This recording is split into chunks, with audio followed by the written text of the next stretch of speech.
My fiancée asked for an open relationship before our wedding, so I tracked her to a hotel, exposed her mid-cheat, and cancelled everything on the spot. I should have walked away the second Vera asked for an open relationship. But I didn't.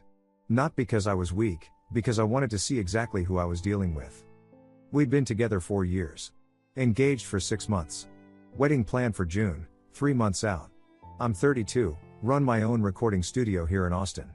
She's 29, event coordinator for one of those high-end venue companies. We met at a music festival, hit it off immediately, moved in together after a year. Standard millennial relationship trajectory, I guess. Everything seemed fine until that Tuesday night in March. We were having dinner at our apartment, nothing fancy, just pasta I'd thrown together after a long session at the studio. Vera was picking at her food, which wasn't like her. She's normally the type who finishes her plate and steals bites from mine. "I've been thinking about something," she said, not looking at me. I set down my fork. "Okay.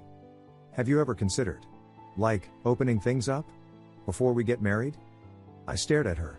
"Opening things up?" "Yeah. Like, an open relationship. I read this article about ethical non-monogamy and how some couples say it actually strengthens their bond because..." "No." She blinked. "You didn't even let me finish." "I don't need to."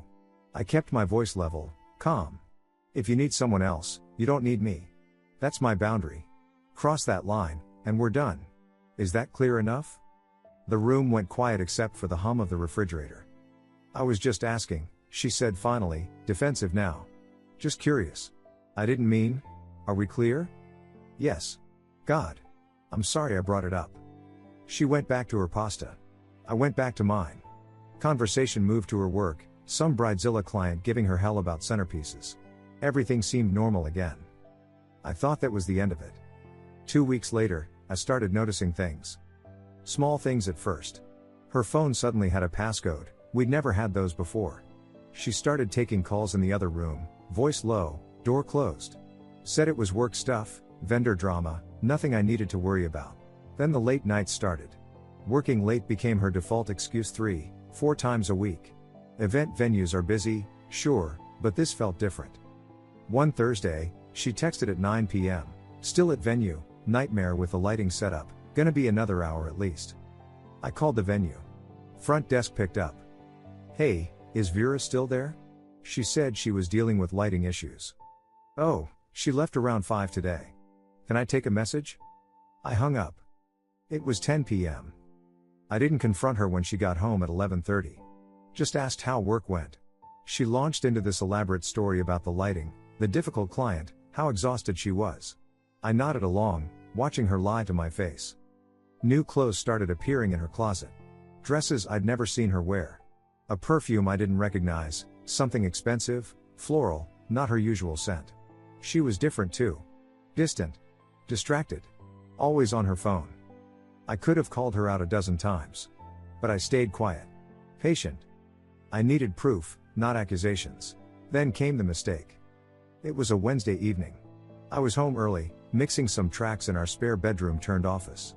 Vera was in the shower. Her laptop was open on the kitchen counter where she'd left it charging. I wasn't snooping. The notification just popped up on the screen. Hotel reservation confirmation, the Augustine, tomorrow 8 p.m., room booked under, Vera D. I stood there staring at it. Not our anniversary. Not a surprise for me. Not a work event, those went on corporate cards. A boutique hotel downtown. Room under her name only. Tomorrow night. I pulled out my phone and took a screenshot before the notification disappeared. The shower was still running. I could hear her humming. I walked back to my office, closed the door, and sat down at my desk. My hands were steady. My mind was clear. I wasn't going to confront her based on suspicion. I was going to catch her in the act, get undeniable proof, then burn everything down before she could spin a single lie. That night, I acted completely normal. Vera came out of the shower in her robe, hair wrapped in a towel. I was back on the couch, laptop open, pretending to work on a mix. "You okay?" she asked. "You're quiet." "Just tired. Long session today." She kissed the top of my head. "I'm gonna watch something in bed. Join me when you're done?" "Yeah. Give me 20 minutes." I listened to her footsteps fade down the hall. Bedroom door closing. TV turning on. I pulled up that screenshot again. Stared at it. The Augustine. Tomorrow. 8 p.m. I could have confronted her right then. Walked into that bedroom, shown her the evidence, demanded answers, but she'd lie. They always lie when you catch them off guard. She'd say it was a mistake, a friend booking it under her name, a surprise for me that I'd ruined. She'd cry, apologize, promise it wasn't what I thought. And I'd never know for sure. No. I needed her caught. Red-handed. Undeniable. No room for excuses or explanations. So I went to bed. Wrapped my arm around her like nothing was wrong. Fell asleep planning tomorrow. Morning came. Vera was up before me, getting ready for work. I pretended to still be asleep, watching her through half-closed eyes. She checked her phone 4 times while brushing her teeth. After she left, I called my business partner. Hey, I need you to cover today. Personal thing I gotta handle. Everything okay? Will be. I'll fill you in later. You got it. I spent the morning preparing. Made sure my phone was charged. Cleared my schedule. Stayed calm. Vera came home around 4 p.m. Earlier than usual. I was in the living room with my laptop, looked up when she walked in. You're home early, I said. Slow day. Gonna just work from here this afternoon. She was trying too hard to sound casual. Cool. I watched her disappear into our bedroom. Heard the closet door open. Close. Open again. An hour later, the shower started running. It was 5 p.m. The reservation was for 8. I stayed on the couch, listening. Water running for 20 minutes. Then silence. Then the hairdryer. 6:15 p.m. She emerged. Black dress I'd never seen before. Fitted, sophisticated. Heels that made her 3 inches taller. Makeup done differently, more dramatic, smokier eyes. Not how she looked when we went out together. Emergency work thing, she said, grabbing her purse. One of our clients is freaking out about some last-minute venue change. I have to go smooth things over. On a Thursday night? Rich people don't care what day it is. She kissed my cheek. Her perfume, that new one, was overwhelming. Don't wait up. Might be late. Be safe. The door closed behind her. I counted to 300. 5 full minutes. Then I grabbed my keys and followed. My truck's good for this kind of thing. Dark gray, common model, blends in. I stayed 3 cars back, keeping her taillights in view. She drove downtown, parked in the valet circle at the Augustine. Some boutique place with mood lighting and too many plants in the lobby. I pulled across the street into a public lot with a clear view of the entrance. 7:58 p.m. She sat in her car for 2 minutes, checking her phone, fixing her lipstick in the rearview mirror. Then she got out, handed her keys to the valet, and walked inside. I watched her through the glass doors. Confident stride, chin up, like she belonged there. My heart rate was steady. No anger yet. Just cold focus. 8 p.m. exactly. I gave her 10 minutes. Enough time to get to the room. Enough time to get comfortable. Enough time that there'd be no doubt about what she was there for. I watched the second hand on my dashboard clock sweep around. 8 minutes. 9. 10. I got out of my truck and walked across the street. The lobby was warm, expensive smelling. Marble floors, velvet couches, soft jazz playing from hidden speakers. I walked straight to the front desk and got the room number. The clerk was young, maybe 25, wearing a name tag that said Bryson. He looked up with that trained hospitality smile. Good evening, sir. Checking in? Not exactly. I'm supposed to meet someone but I forgot the room number. My fiancée, brunette, black dress, just checked in a few minutes ago? His smile faltered slightly. I'm not really supposed to. I pulled out my wallet, slid a 50 across the counter. Anniversary surprise. I'm running late, don't want to call and ruin it. He glanced at the 50. Glanced at me. Did whatever mental calculation people do when deciding whether to break minor rules. The 50 disappeared into his pocket. Room 848. 8th floor. Appreciate it. I walked back outside. The valet looked up as I passed, probably wondering why I was leaving so soon. I didn't care. Got back in my truck. Sat in the driver's seat. Pulled out my phone. My thumb hovered over her name and my contacts for just a second. Then I called. It rang once. Twice. She picked up on the third ring. Hey babe, what's up? Her voice was slightly breathless. Trying too hard to sound normal. How's the work event? Oh, it's good, really busy right now. Clients being super demanding about the room 848. Silence. Complete, total silence. I could hear her breathing. Fast, shallow. The wedding's off, I said. My voice was calm. Flat. We're done. Wait, she inhaled sharply. What? Where are you? I can explain, this isn't. I hung up. Didn't let her finish. Didn't need to hear whatever lie she'd scrambled together. My fingers moved on autopilot. Blocked her number. Blocked her on every social media platform. Instagram, Facebook, everything. 30 seconds, maybe. I started the truck. As I pulled out of the parking spot, I checked my rearview mirror. The hotel entrance burst open. Vera stumbled out, barefoot, heels in one hand, phone in the other.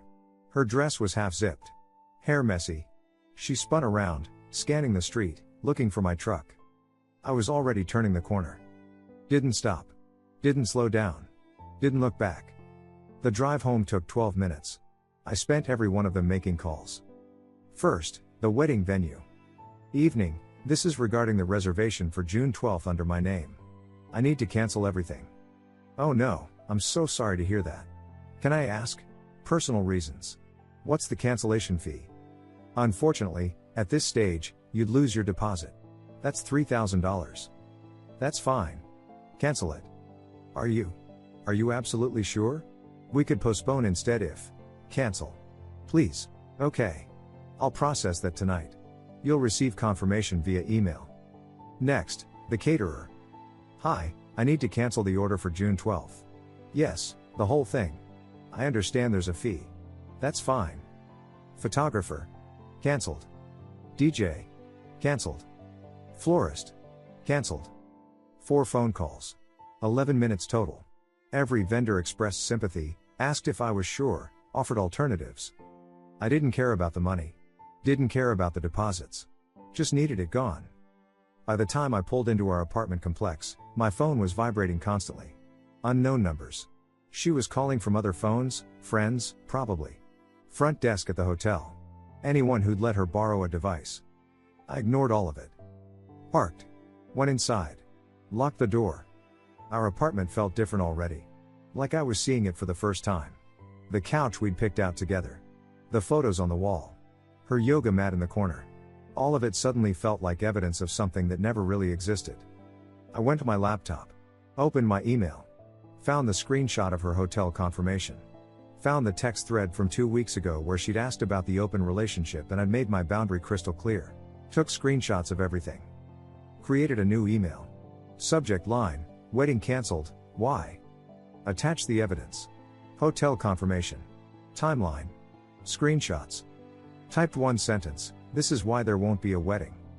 Added every email address I had. Her parents. My parents. Her sister. My brother. All 5 bridesmaids. All 4 groomsmen. The maid of honor. The best man. Hovered over the send button for maybe 3 seconds. Then I sent it. 18 recipients. All getting the truth before she could spin her version. My phone was on fire now. Buzzing nonstop. I glanced at the screen, blocked numbers, unknown callers, names I recognized. Her mother. Her sister. Her best friend. I turned the phone face down. Called the 24-hour locksmith I'd looked up during one of the red lights on the drive home. Yeah, I need my locks changed tonight. How soon can you get here? I can be there in 40 minutes. Perfect. I had 15 minutes before she'd try every way to reach me. I needed to move fast. By the time she figured out what was happening, I needed everything already burned down. The locksmith showed up in 38 minutes.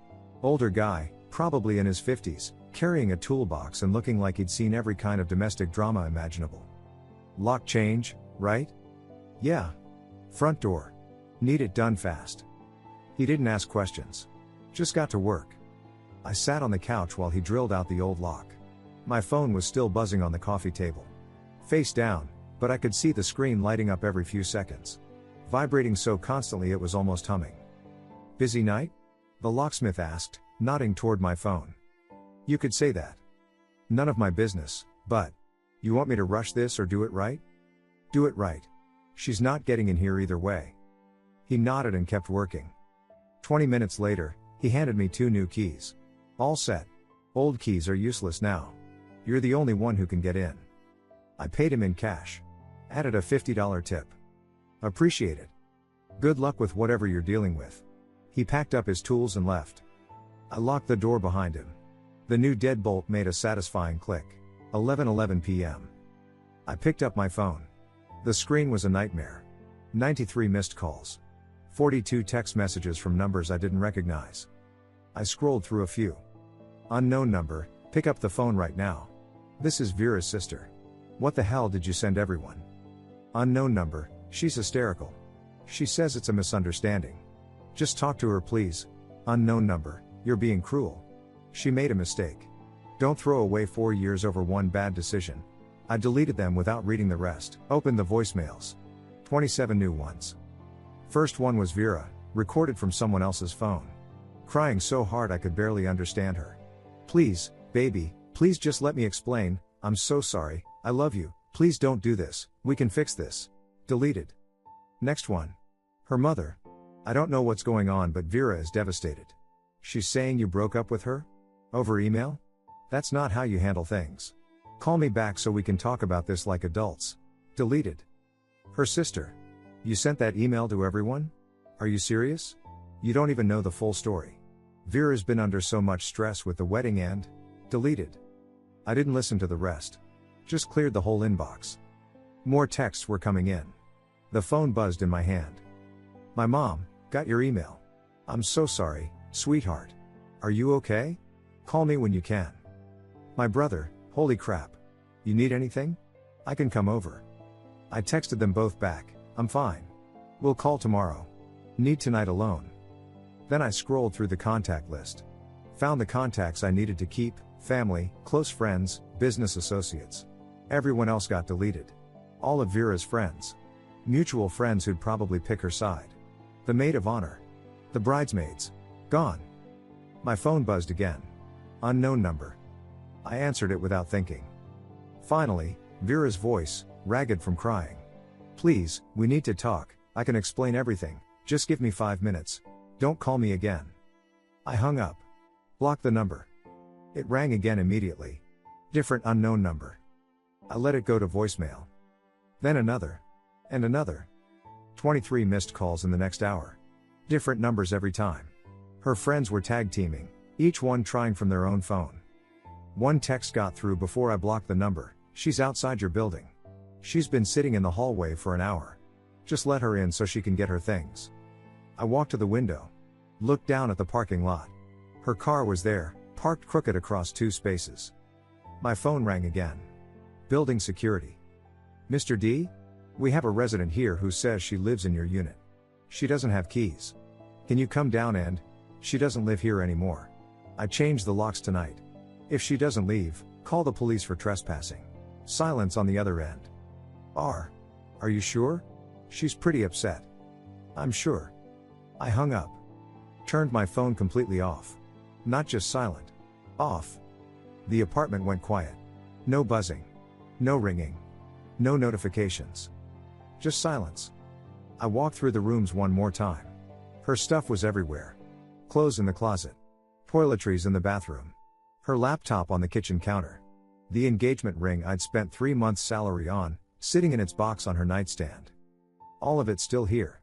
But she wasn't coming back for it tonight. I went to the bedroom. Laid down on top of the covers, still fully dressed. Stared at the ceiling. My mind was clear. No second guessing. No doubt. She'd asked for an open relationship. I'd said no. She'd done it anyway. Everything that happened after that was just consequence. I went to bed in complete silence. The next morning would bring chaos. But that night? I slept better than I had in months. I woke up at 6 a.m. No alarm. Just my body deciding sleep was done. Turned my phone back on. It took 30 seconds to boot up. Then the notifications started flooding in. 97 missed calls. 53 text messages. 14 voicemails. I made coffee while the phone kept buzzing with delayed messages coming through. Most were from unknown numbers. Vera had clearly spent the night cycling through every phone she could borrow. I scrolled through the texts. Didn't read them fully. Just enough to confirm they were from her. I know you're angry, but please just listen. I made a terrible mistake and I'll spend the rest of my life making it up to you. We can go to couples therapy, I'll do anything, please don't throw us away. You're the love of my life, I was confused and stupid and I'm so sorry. Paragraph after paragraph.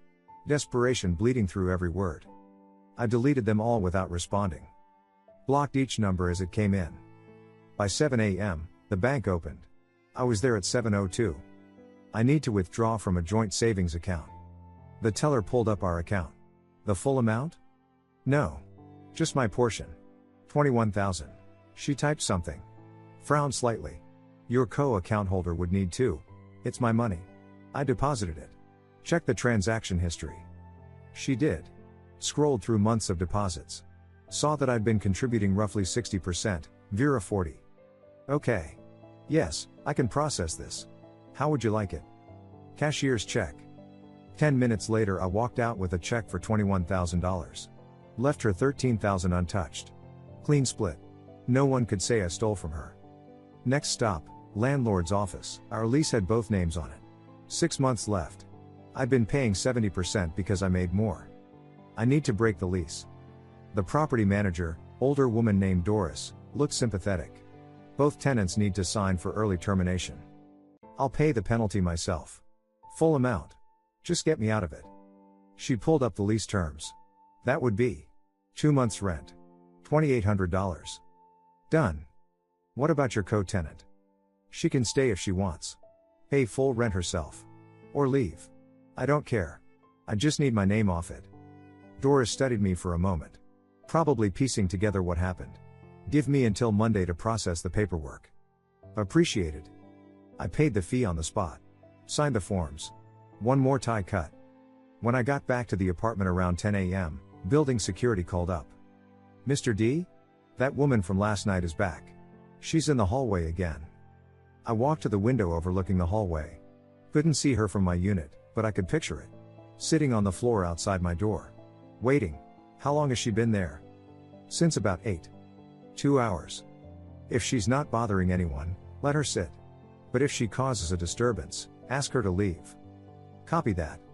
An hour later, security called again. She's crying pretty loud. Other residents are complaining. Then ask her to leave. Will do. I watched from my window as Vera eventually walked out of the building. Slow, defeated. Kept looking back like I might chase after her. I didn't. Got a new SIM card that afternoon. New number. Texted her from it once, your belongings will be at your sister's house by Friday. Don't contact me again. Then I called a moving company.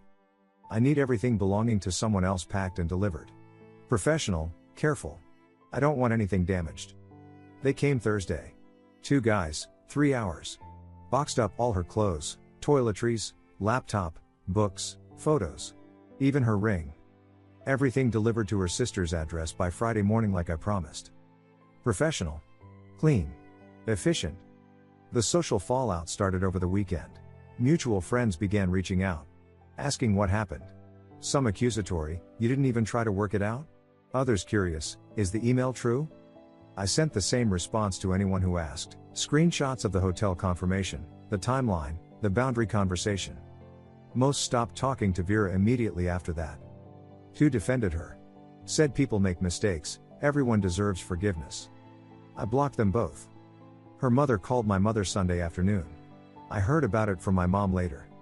She was begging me to convince you to talk to Vera. Said you were being unreasonable. What did you say? I told her you did exactly what you should have done. That Vera made her choice and now she lives with it. Thanks, Mom.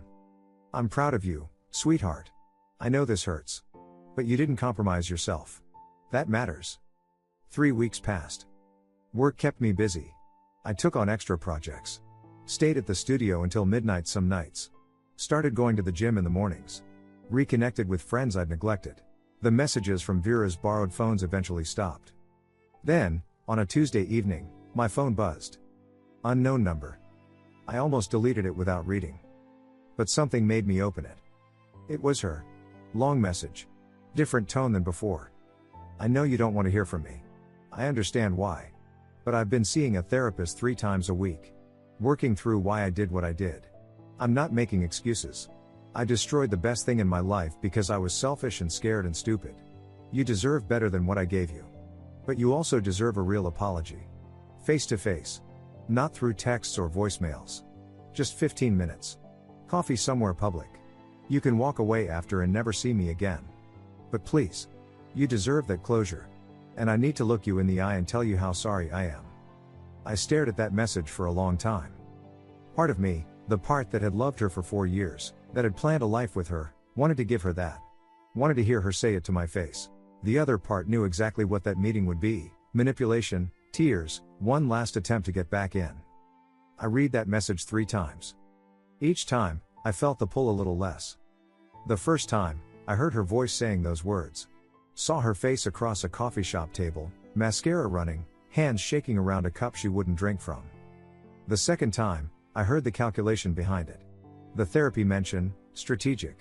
The you deserve closure manipulation disguised as generosity. The public place, safety, witnesses, harder for me to just walk away. The third time, I just saw words on a screen from someone I used to know. I started typing. You had 4 years to be honest. 3 months engaged to confess. You chose deception every single time. I don't need your apology. I don't need closure. I need you to leave me alone permanently. Do not contact me again. I read it once. Hit send. Then I blocked the number. Deleted the message thread. Put my phone down. That was it. No drama. No meeting. No final confrontation where she could perform her remorse and I could perform my forgiveness. Just done. A week later, I signed a lease on a 1-bedroom loft 3 blocks from my studio. 8th floor, corner unit, big windows facing downtown. Smaller than the apartment I'd shared with Vera. But entirely mine. I furnished it exactly how I wanted. No compromises. No couple aesthetic. Industrial shelves for my vinyl collection. Leather couch I'd always wanted but Vera said was too masculine. Minimalist, functional, clean.